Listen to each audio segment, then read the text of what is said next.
Tamil Nadu RTC ബസ്സിലാണ് ഇപ്പോൾ പോയിക്കൊണ്ടിരിക്കുന്നത്. എവിടേക്കാണെന്ന് ചോദിച്ചാൽ ഗൂഡല്ലൂരിനടുത്തുള്ള എല്ലമലൈ എന്ന സ്ഥലത്തേക്കാണ്. തമിഴ്നാട്ടിലെ ഗൂഡല്ലൂരിൽ നിന്നും ഏകദേശം 16 കിലോമീറ്റർ സഞ്ചരിച്ചാൽ ഈ എല്ലമലൈ എന്ന സ്ഥലത്തെത്താം. നമ്മുടെ കേരള ബോർഡറുമായി ബന്ധപ്പെട്ട് കിടക്കുന്ന ഒരു സ്ഥലമാണ് എല്ലമലൈ. പക്ഷേ കേരളത്തിൽ നിന്നും ഡയറക്റ്റ് എല്ലമലയിലേക്ക് എത്താൻ കഴിയില്ല. ഗൂഡല്ലൂർ വഴി മാത്രമേ എല്ലമലയിലേക്ക് പോകാൻ സാധിക്കുകയുള്ളൂ. 20 രൂപ ടിക്കറ്റ് എടുത്താൽ നമുക്ക് എല്ലമലയിലെത്താം. കാടിലൂടെയുള്ള സഞ്ചാരമാണ് എല്ലമല. കാടിലൂടെയുള്ള യാത്രയാണ് എല്ലമലയിലേക്ക്. ഒരു ചെറിയൊരു കവലയാണ് എല്ലമലയിലേക്ക് പോകുന്ന റൂട്ട് വളരെ മനോഹരമാണ്. ചെറിയ വീതി കുറഞ്ഞ റോഡും ധാരാളം കാഴ്ചകളും വെള്ളച്ചാട്ടങ്ങളൊക്കെ കാണാൻ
ഇവിടെ താമസിക്കുന്ന മിക്ക ആളുകളും മലയാളികളാണ്. മലയാളികൾ മീൻസ് പണ്ട് കാലത്ത് കുടിയേറി പാർത്തവരാണ് ഇതുവരെ.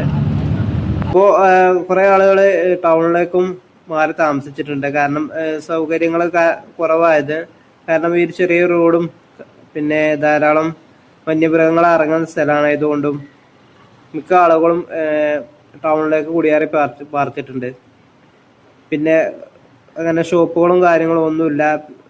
ബസ്സുകളാണെന്നുണ്ടെങ്കിൽ കുറവാണ്. ചെറിയ റോഡുകളാണ്, കാടിൻ്റെ ഉള്ളിലാണ്. അപ്പോൾ ഇതുകൊണ്ടൊക്കെ തന്നെ ആളുകൾ താമസം ഇവിടെ ഭയങ്കര ബുദ്ധിമുട്ടാണ്.